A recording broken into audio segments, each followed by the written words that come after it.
बहुत बहुत शुक्रिया जनाब शफीक साहब।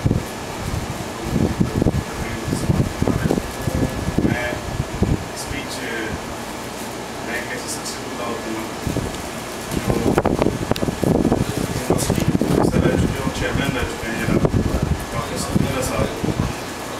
के बारे में बता दूँ कि ये फोरम को स्टार्ट से लेकर के और अभी तक जहाँ तक पहुँचा इस लेवल तक उन्होंने बहुत ही अपने सपोर्ट का इतना बेहतरीन अंदाज में नमूना पेश किया है इस फोरम के लिए।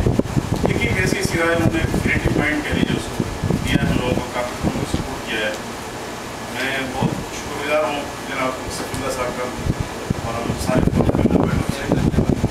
मैं दावत दूँगा।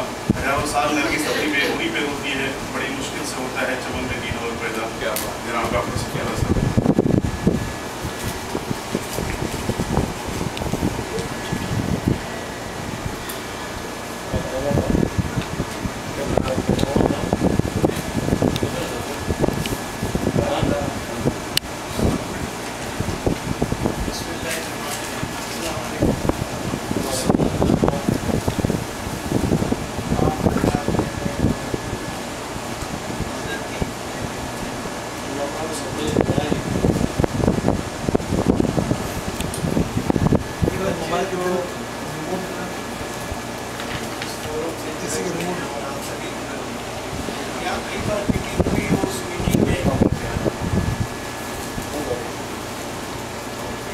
बात सुन के और इनके बाद को सोच कर मुझे ऐसा लगा कि एक नए दौर का एक नया दौर कंसार में स्टार्ट होने वाला है इंशाअल्लाह। क्योंकि नई चीज तो नए बच्चे ही शुरू करते हैं। आपके सामने मिसालें हैं, लोगों ने बड़ी मेहनत की है उस एरिया को डेवलप करने में। मेरा जो कुछ एक्सपीरियंस है उसकी बेसिस पे मैं ये आपको बताऊं कि आज के ज़माने में जहाँ हर आदमी तरह तरह की प्रॉब्लम में जुटा हुआ है, वहाँ आप वक्त निकाल के अपने लिए, कौम के लिए, अपनी एरिया के लिए काम कर रहे हैं, ये बहुत बड़ी बात है। जो स्कीम और जो प्रोग्राम लेके आप सामने आए हैं उसमें सबसे इम्पोर्टेंट तो तालीम ही है। किसी भी कौम को आगे बढ़ाने के लिए उसे एजुकेट करना होता है।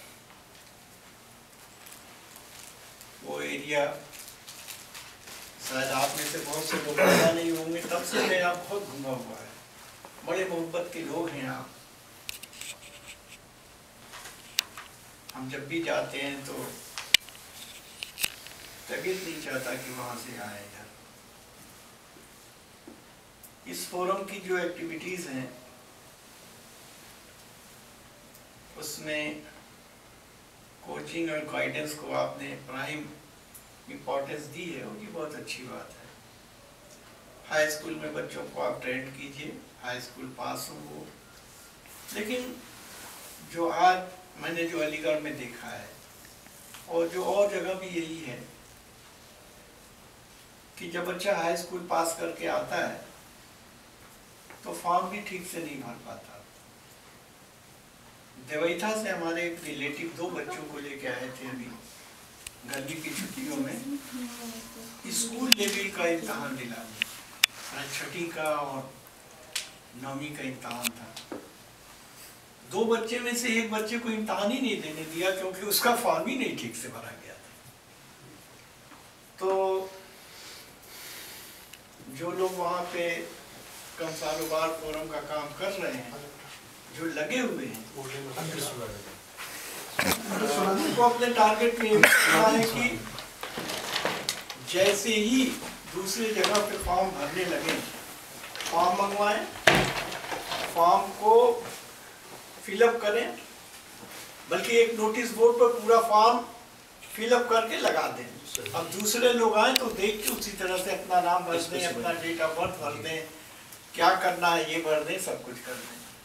ये भी बहुत बड़ी चीज़ होगी, क्योंकि अगर फॉर्म ही नहीं ठीक से भरा जाएगा तो फिर आजकल तो कंप्यूटराइज जमाना है, फॉर्म कंप्यूटर में डाला देखा कि वो नहीं टैली कर रहा है तो रिजेक्ट हो गया। तो एक काम तो ये कीजिएगा कि डिफरेंट यूनिवर्सिटी का, जैसे अभी आपने बताया कि अलीगढ़ यूनिवर्सिटी को ही टारगेट नहीं करना है, बल्कि BHU लीजिए, जामा मिलिया लीजिए, जामिया हमदर्द लीजिए।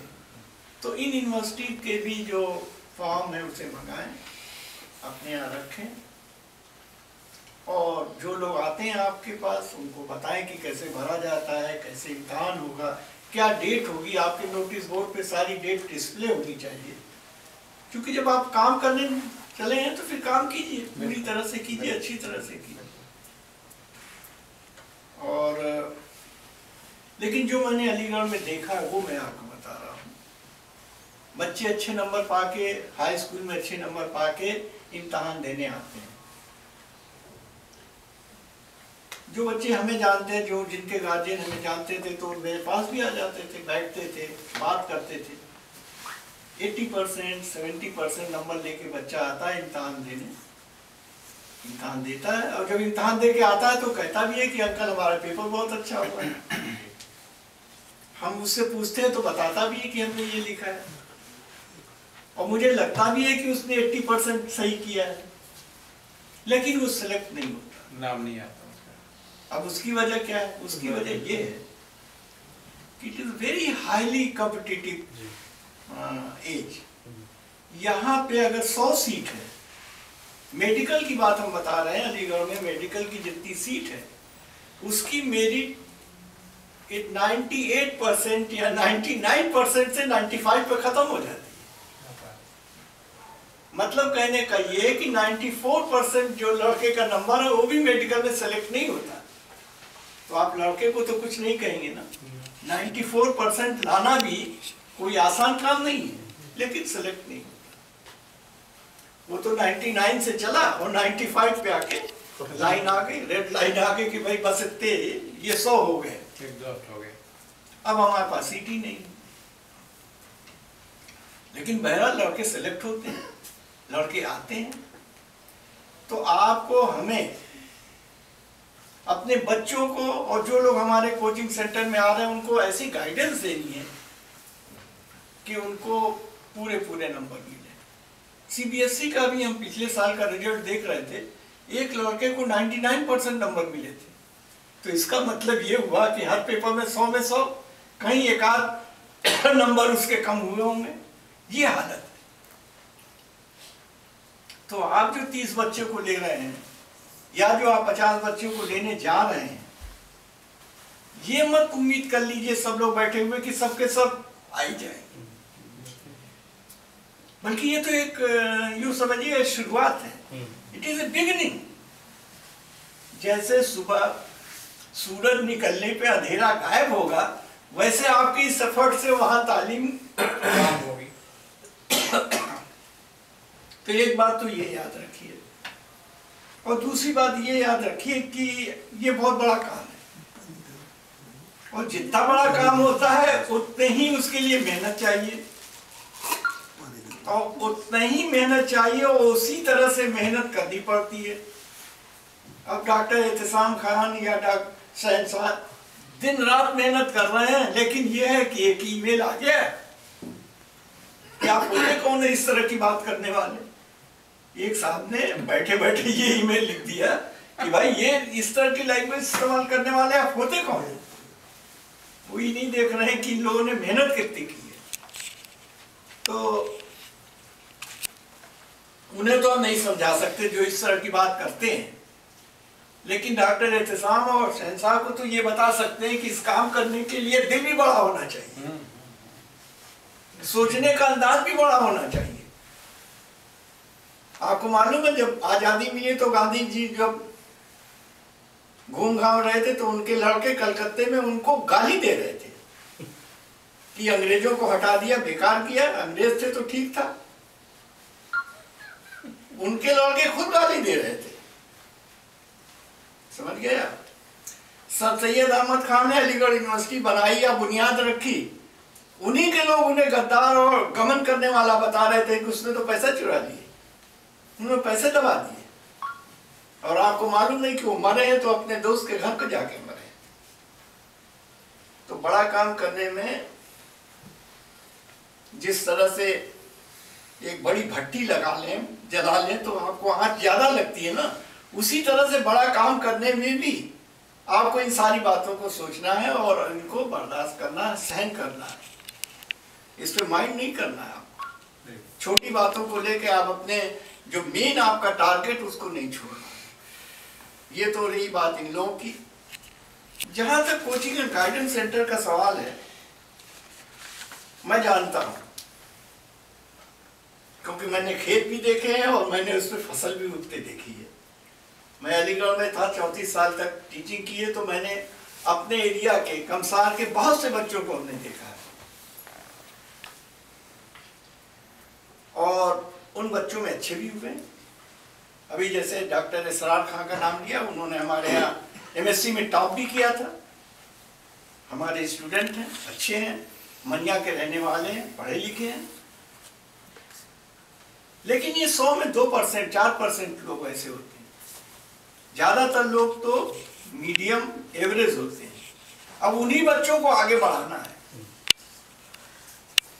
तो एकदम से आप ये ना सोचिए कि वो लड़का +2 में चला जाएगा तो वो लड़का मेडिकल में चला जाएगा, बल्कि ये है कि एफर्ट करते रहिए आप, कुछ तो कुछ बेहतर जरूर ट्रैक पे डालना है। हाँ ट्रैक पे डालना। जी जी। एक साथ थे हमारे डॉक्टर इंतजाम के क्लास फेलो भी थे और उन्होंने आके हमसे कहा कि भाई हमें PhD में दाखिला दे दीजिए।